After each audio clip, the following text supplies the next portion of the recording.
PVR ప్రేక్షకులకు స్వాగతం, సుస్వాగతం. ముందుగా మనం భగవన్నామ సంకీర్తనతో కార్యక్రమాన్ని మొదలెడదాం. అగజానన పద్మార్కం గజానన మహర్నిశం అనేకదం తం భక్తానాం ఏకదంత ఉపాస్మయే ఏకదంత ఉపాస్మహే. స్కంద పురాణంలో మహేశ్వర ఖండంలో మళ్ళీ ఉపఖండమైన అరుణాచల ఖండంలో వివిధ విశేషాలన్నీ కూడా మనం ఇప్పుడు తెలుసుకుంటూ వస్తున్నాం. ఇంతకు ముందు జరిగింది ఏదైనా సరే ఓసారి సంక్షిప్తంగా పునర్ సంభాషించుకొని మిగతా భాగాల్లోకి అడుగు పెడతాం. ఏదైతే పార్వతీదేవి తన యొక్క చిలిపి చేష్టకు పర్యవసనంగా విశ్వాన్ని ప్రళయంలో పడేలాగా చేయటం వల్ల దానికి ప్రాయశ్చిత్తంగా పరమశివుడు కంపాతీరం తర్వాత మరి అరుణాచలంలో గౌతమ్ మహాముని యొక్క సాక్షాత్కారం పొంది తిరిగి అరుణాచలంలో తపస్సు ఆచరించడం వల్ల నీ పాపానికి ప్రాయశ్చితం జరుగుతుందని చెప్పి ఆయన సెలవివ్వగా ఆ రకంగా ఆ గౌరీదేవి గౌతముడి యొక్క ఆశ్రమానికి చేరుకున్న నేపథ్యంలో అక్కడ గౌతముడు గౌరీదేవి కుతూహలం కొద్దీ అడుగుతున్న అరుణాచలం యొక్క మహత్యాన్ని అక్కడున్న వివిధ తీర్థాలని అన్నిటినీ కూడా విశదీకరించుకుంటూ రావటం అనేది జరుగుతుంది. అయితే అసలు ఈ విశేషాలన్నిటికీ కూడా ముందుగా అంటే రాయాల్సింది మనకి ఈ పురాణాలన్నీ కూడా వ్యాస భగవానుడు అనేది తెలుసు. అయితే ఇప్పుడు ఈ కథ ఏదైతే మనకి స్కంద పురాణం అనేది ఇలా ఇంతకుముందు ఏదైతే మనకి ఈ యొక్క స్కంద పురాణం దాని అంతర్గతంలో నారద మహర్షి బ్రహ్మ తన మానసపుత్రుడైన సనకుడికి ఈ స్కంద పురాణ విశేషాలన్నీ కూడా తెలియజేస్తూ రావటం అనేది మనందరికీ విదితమే. అయితే ఇప్పుడు మనకి వీరు అంటే బ్రహ్మ సనకుడికి చెప్తున్న విశేషాల్లో భాగంగానే మనం ఈ గౌతమి అంటే గౌతమ మహర్షి తర్వాత మరి గౌరీ వీరిద్దరి యొక్క సంవిధానంలో మనం అరుణాచల మహేశ్వరం యొక్క విశిష్టతలన్నీ కూడా పరిపూర్ణంగా తెలుసుకుంటూ వస్తున్నాం. ఇలా ఈ తరుణంలో బ్రహ్మ తను చేసిన పాపానికి, విష్ణువు తను చేసిన పాపానికి, అలాగే అమిత గర్వంతో విర్రవీగిన సూర్యుడికి వీరందరికీ కూడా మార్గోపదేశం మార్గనిర్దేశం అరుణాచలేశ్వరుని సేవించడమే అనేది కూడా మనందరం ఇంతకుముందు భాగాల్లో విని ఉన్నాం.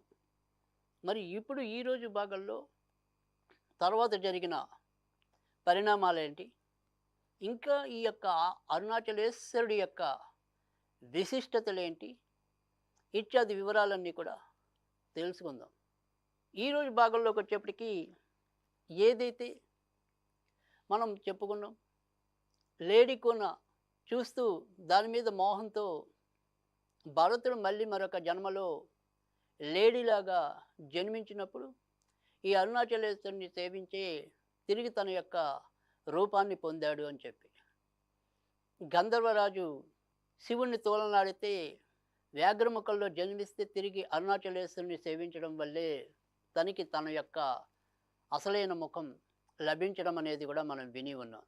ఇలా ఏదైనప్పటికీ కూడా ప్రతి ఒక్క దేవతలు అంతేకాకుండా మరి మహర్షులు బ్రహ్మ విష్ణు లక్ష్మి సరస్వతి గంగా ఇలా ఎంతోమంది పురాణ పురుషులందరూ కూడా ఈ అరుణాచలేశ్వరుని సేవించి తరించిన వారే.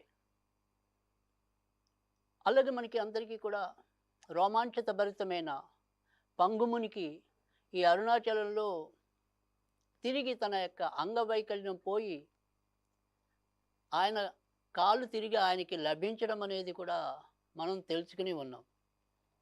ఇక ఇప్పటి విషయానికి వస్తే కనుక ఏదైనప్పటికీ కూడా ఈ గిరికి గంగా, యమున, గోదావరి, సరస్వతి, నర్మదా, సింధు, కావేరి, సోన పదాలన్నీ కూడా ఈ యొక్క సోన నది అయిన సోనేశ్వర నది అంటే అరుణాచలంలో ఉండే నది చుట్టూ కూడా ఈ దేవతలందరూ కూడా అంతర్వాహినులై ప్రవహిస్తున్నారట.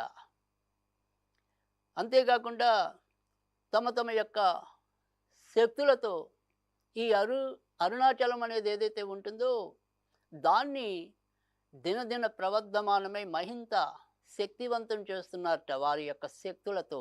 మరి బంగారానికి తావెద్దినట్టు ఈ అరుణాచలేశ్వరుడి యొక్క మహత్యానికి వివిధ దేవతల యొక్క తోడ్పాటు ఆ రకంగా మరి మా అరుణాచలాన్ని మరింత ప్రభావవంతం చేస్తుంది, ప్రభావనీయం చేస్తుంది. అందుకని అరుణాచలం అనేది ఇంతటి ప్రాధాన్యతని సంతరించుకుంది. కార్తీక మాసంలో సాక్షాత్తు మరి ఆ సోనదృష్టిని ఇక్కడ సేవిస్తారట. ఏదైతే ఉత్తర దిశ యందు అలాగే వివిధ దిక్కుల యందు కూడా ఒక్కొక్క మాసంలో ఒక్కొక్క దేవతలు ఈ అరుణాచలేశ్వరుని దగ్గరికి వచ్చి ఆ అరుణాచలేశ్వరుని సేవిస్తారట. ఇక్కడున్న అనేక రకాలైన గంగా తీర్థాలన్నింటిలో కూడా వారు స్నానాన్ని ఆచరించి పూజాది కార్యక్రమాలు చేసుకుంటారట. ఆ తర్వాత ఏదైనప్పటికీ కూడా అరుణాచలేశ్వరుని యొక్క సన్నిధిలో బ్రహ్మతీర్థమున స్నానమాడిన వారందరికీ కూడా వారి వారి యొక్క బ్రహ్మహత్యా దోషాలు లాంటివి సైతం కూడా అవి తొలగిపోతాయిట. పుష్యమాసంలో దేవతలందరితో కూడా కలిసి మహేంద్రుడు ఇక్కడ ఇంద్రతీర్థాల్లో స్నానమాడి సోనేశ్వరుణ్ణి అర్పిస్తాట స్వయంగా. అంతేకాకుండా అరుణాచలేశ్వరుని సన్నియందు ఎవరైతే శివతీర్థం అనేది ఉంటుందో ఆ మహిమ అనేది ఎప్పుడు కూడా ఎనలేనిదిట. శివుడు బ్రహ్మకపాలంతో కూడా ఇక్కడికి వచ్చి స్నానమాడుతాట. మాఘమాసంలో శివుడు ఇక్కడ రుద్రగణ సంభూతుడై అక్కడ స్నానాది కార్యక్రమాలను చేస్తాడుట. దక్షిణ దిక్కునందు విష్ణుతీర్థంలో మన్మధుడు స్నానమాడి అరుణాచలేశ్వరుని సేవిస్తాడుట. ఈ విష్ణుతీర్థమున స్నాతుడై రమాపతి సోనగిరీశుని అర్పించి తర్వాత మరి ప్రణవిల్లి అనేక రకాలైన సేవాది కార్యక్రమాలన్నీ కూడా ఆయా దేవతలందరూ కూడా ఇక్కడ చేస్తూ ఉంటారట.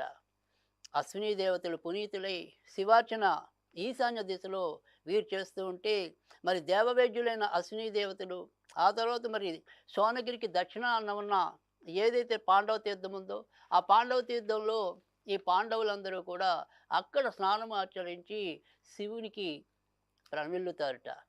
ఈ రకంగా సోనగిరిలో ప్రతి ఒక్కరు కూడా అంటే పలానా అని చెప్పడానికి ఏం లేదు.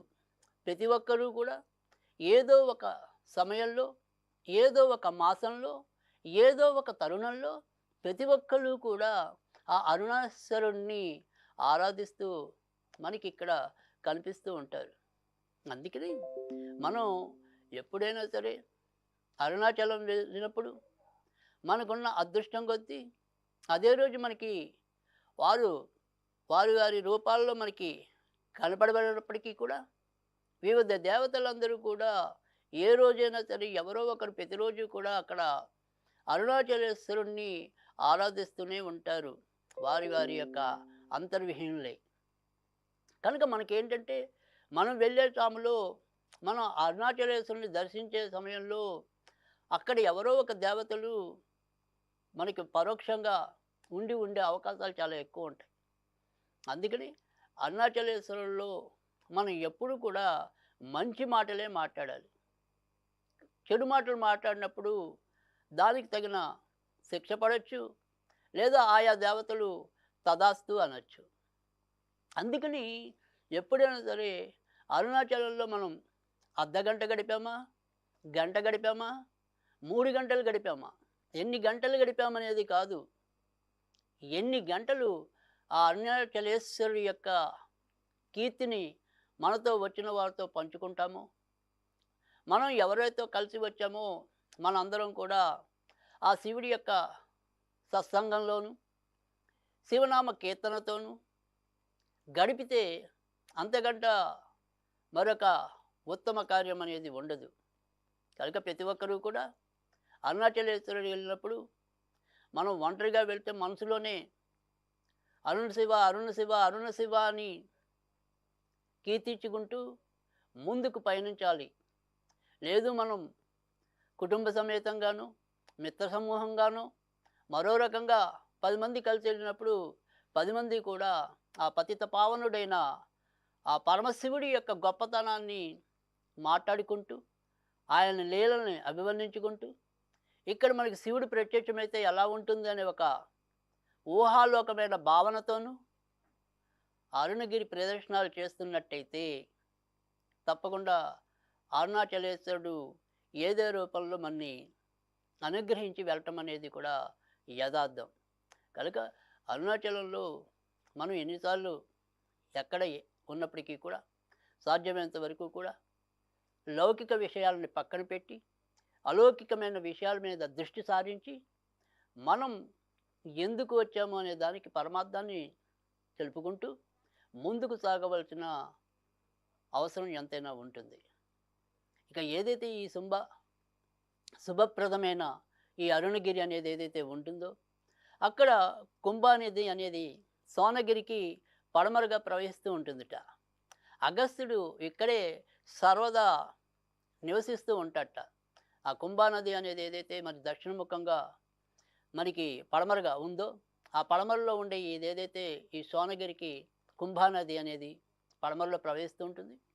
ఇక్కడ రోజు కూడా అగస్త్యుల వారు తపస్సు ఆచరిస్తారట. అలాంటి పుణ్యపురుషులందరూ కూడా మరి స్నానాలు ఆడిన ప్రదేశాలే అరుణ చుట్టూ ఉన్న నదులు. ఆ నదుల్లో ఎక్కడైనా సరే మనం చెరువుల్లో కావచ్చు, నదుల్లో కావచ్చు, బావుల్లో కావచ్చు, ఎక్కడ మనం స్నానం చేసినా కూడా ఆ స్నానం చేసిన పరిసర ప్రాంతాలన్నీ కూడా వివిధ మహనీయుల యొక్క అడుగులతో నిండి ఉన్నవి. వివిధ మహనీయుల యొక్క పుణ్య స్నానాలతో పులకరించినవి. అలాంటి చోట మనం ఆ రకమైన పవిత్రంగా మన పూజాది కార్యక్రమాలు, స్నానాది కార్యక్రమాలు చేసుకున్నట్టయితే అంతకంటే అద్భుతం మరొకటి ఉండదు కదా. కనుక ఆ సత్యాన్ని మనం గమనిస్తూ ఈ రకంగా ఒక పవిత్ర భావనతో స్నానాలు ఆచరించవలసిన విషయం మనం మర్చిపోకూడదు. ఇక్కడ అనేక రకాలైన తీర్థాలన్నీ కూడా మరి ఉద్భవించి ఉన్నాయి. తర్వాత ఏదైతే మన అందరికీ తెలిసిన మార్కండేయుడు మహాతపస్వి, ఆయన కూడా మరి ఇక్కడే శంభుని గురించి తపస్సు ఆచరించడం అనేది కూడా తెలుసు. ఆయన ఒక శ్రీకృష్ణ లింగాన్ని పూజించి తరించడం అనేది జరిగింది. అలాగే విశ్వకర్మ చేత సృజించబడిన వివిధ ధర్మశాస్త్రాలన్నింటినీ కూడా అధ్యయనం చేసి సర్వభోగాల కోసం నిత్యం కూడా ఇక్కడ శత్రువులు విశిష్టించిన ఏదైతే ఒక భూతత్వం అనేది ఏదైతే ఉందో ఆ తిరిగి పొంది ఆ అరుణాచలేశ్వరుని అందరూ కూడా వీరు ఏర్పరచడం అనేది కూడా జరిగింది. ఇట్లు ఏర్పడిన అనేక రకాలైన లింగాలు, అనేక రకాలైన తీర్థాలు, అనేక రకాలైన క్షేత్రాలు ఇవన్నీ కూడా మనకు ఒక విచిత్రంగాను తర్వాత సర్వ దురిత క్షయకారకంగాను కూడా ఉండిపోవటం అనేది జరుగుతుంది. అంతేకాకుండా అమలము, వాఘాతీతము, స్మరణ మాత్రం చేతనే సకల కల్మష ఆరిని అయిన పరమ పుణ్యరాశి అయిన ఈ అరుణాద్రిని భజించాలి.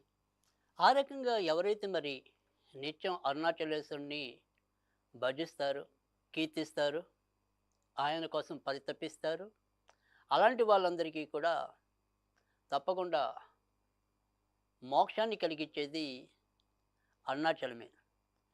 ఈ రకంగా కుంభానది మరి పడమరలో ప్రవహిస్తూ ఎటువంటి పుణ్యాన్ని మనకి ఇస్తుందో అగస్త్య మహర్షి నిత్యం మనకి ఆయన రూపం కనబడకపోయినా ప్రతిరోజు కూడా ఆయన అక్కడ స్నానాది క్రియాలని ఆచరించడం అనేది మనకి స్కంద పురాణం తెలియజేస్తుంది.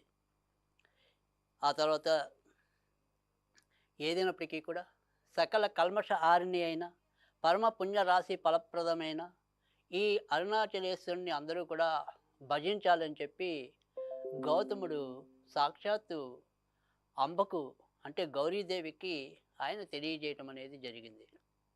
తర్వాత విషయాల్లోకి వస్తే కనుక గౌతముడు చెప్పిందంతా కూడా ఏదైతే మరి గౌతమ మహర్షి అరుణాచలేశ్వరుడి యొక్క మహత్యాన్ని అత్యద్భుతంగా విశదీకరిస్తున్న పార్వతీదేవి అదంతా కూడా చాలా శ్రద్ధగా వింటుంది. అంటే మనం చూస్తూ ఉంటాం కళాశాలల్లో ఉపాధ్యాయులు వారి వారి పాఠాలు చెప్తుంటే మనం వేరే యొక్క పనుల్లో నిమగ్నం అవుతూ ఉంటాం. మన మనసంతా కూడా తెల్లారి విడుదలవుతున్న సినిమాల మీదో, తెల్లారి మన యొక్క స్నేహితులు వస్తే వాళ్ళతో కలిసి ఎక్కడికి విహరించాలో ఇలాంటి వాటి మీద మన యొక్క మనసు కేంద్రీకృతం అయినట్టు గురువు చెప్పే పాఠాల పట్ల మన దృష్టి సరిగ్గా నిలవదు. కానీ ఇక్కడ గౌరీదేవి గౌతముడు చెప్పే ప్రతి విషయాన్ని కూడా చాలా శ్రద్ధగా వినటం, తను అవన్నీ వస్తున్న అంటే ఏదైతే గురువు బోధిస్తున్న విషయాల్లో తిరిగి తనకి జనిస్తున్న సందేహాలు ఏవైతే ఉంటాయో ఆ సందేహాలన్నిటినీ కూడా ఒక్కొక్కటి చాలా చక్కగా నివృత్తి చేసుకుంటూ సాగటం అనేది మనం ఇక్కడ గౌరీదేవిలో చూస్తాం. మరి నిజానికి గౌరీదేవికి తెలియని విషయం అంటూ ఏమి ఉండదు కదా. అయినప్పటికీ కూడా ఇక్కడ ప్రస్తుతం ఒక మహర్షి దగ్గర తను సాదాసీదా సామాన్య స్త్రీమూర్తిగానే మనం చూడవలసిన అవసరం ఉంటుంది. అలాంటి స్త్రీ సామాన్య స్త్రీగా ఉన్నప్పుడు తన యొక్క బాధ్యత అవతల వారు ఏది చెప్తారో దాన్ని శ్రద్ధగా ఆలకించిన దాంట్లో మళ్ళీ తనకి ఏదైనా సరే సందేహాలు ఉద్భవిస్తే అవి తనలోనే ఉంచుకోకుండా తీర్చుకోవటం, ఇది గురు శిష్యుల యొక్క ఉత్తమ విధానం అనేది మనందరం కూడా తెలుసుకోవాలి. కనుక ఒక గురువు బోధించేప్పుడు మన దృష్టి గురువు మీద ఉండాలి. గురువు అంటే ఒక గురుని ఏర్పరిచేవాడు. ఆ గురు ఏదైతే ఉంటుందో మనకి ఆ లక్ష్యం అనేది ఏదైతే ఉంటుందో ఆ లక్ష్యానికి తీసుకెళ్ళడానికి సహాయకారి ఎవరు అయ్యా అంటే ఖచ్చితంగా గురువే. కనుక అందుకే మనకి ఏదైతే శాస్త్రం అనేది ఉందో ఆ శాస్త్రం ఏం చెప్తుంది, మన హిందూ ధర్మం అనేది మొట్టమొదట మాతృదేవో భవ అంటుంది, తర్వాత పితృదేవో భవ అంటుంది, తర్వాత ఆచార్య దేవో భవ అంటుంది. కనుక అలాంటి ఆచార్యుల్ని ఎవరైతే సద్గురువులు ఉంటారో ఆ సద్గురువులందరినీ కూడా ఆరాధించడం వల్ల కూడా మన యొక్క జన్మ అనేది ఏదైతే ఉంటుందో ఆ జన్మకి పరమార్థం లభించడం అనేది ఉంటుంది. పరమోత్కృష్టమైన లక్ష్యాలను సైతం కూడా సులభంగా చేరుకోగలిగే అవకాశం ఉంటుంది. కనుక అమ్మ తర్వాత నాన్న తర్వాత మనం గురువు బాట ఏదైతే ఉంటుందో ఆ బాటలో నడవాల్సిన అవసరం ఉంటుంది. ఇక ఈ విషయంలో మరి తర్వాత ఏదైతే గౌతముడు చెప్పిన విశేషాలన్నీ కూడా శ్రద్ధగా వింటూ వస్తున్న గౌరీదేవి గౌతముడిని ప్రశ్నించిందిట. అసలు ఈ అగ్నిలింగం అనేది ఇక్కడ ఏ రకంగా ఈ అరుణాచలంలో ఆవిర్భవించింది, అరుణగిరి నుండి ఈ పుణ్య నదులన్నీ కూడా ఏ విధంగా ప్రవహించాయి, అసలు మొత్తం నదులన్నీ కూడా అంతర్వాహినులై ఇక్కడ ఎలా ప్రవహిస్తున్నారు, ఇవన్నీ కూడా మరి అగ్ని లింగం పర్వతంగా ఎలాగా అవతరించింది ఇత్యాది విషయాలన్నీ కూడా నాకు నా యందు దయించి నా పట్ల మీరు వాత్సల్యం కనబరుస్తూ నాకు ఇలాంటి విశేషాలన్నీ కూడా విశదపరచండి అని చెప్పి వినయంగా గౌతమ మహర్షిని గౌరీదేవి కోరుకోవటం అనేది జరుగుతుంది. అయితే అప్పుడు మరి గౌరీదేవి కోరిన ప్రశ్నలు ఏవైతే ఉంటాయో వాటికి ఏమని ఆ గౌతముడు జవాబు చెప్పాడు, గౌరీదేవి అంతటితో సంతృప్తి చెందిందా, ఇంకా ఎటువంటి విశేషాలన్నీ కూడా ఆయన రూపేణ మనకి అందించింది. ఇలాంటి వివరాలన్నీ కూడా మనం స్కంద పురాణంలో తెలుసుకుంటాం. మనకి మరింత ఈ అరుణాచలంలో ఉండే ఏకైతే వివిధ ప్రదేశాలున్నాయో, ఆ ప్రదేశాలన్నిటిని కూడా మనకి పరిచయం చేయటం అనేది జరుగుతుంది. తర్వాత అరుణగిరి ప్రదక్షిణాలనేది, దాని విశిష్టత అనేది కూడా మనకి తెలియటం అనేది ఉంటుంది. ఇలా అనేక రకాలైన విశేషాలన్నీ మనం మరొక భాగంలో తెలుసుకుందాం. అంతవరకు సెలవు.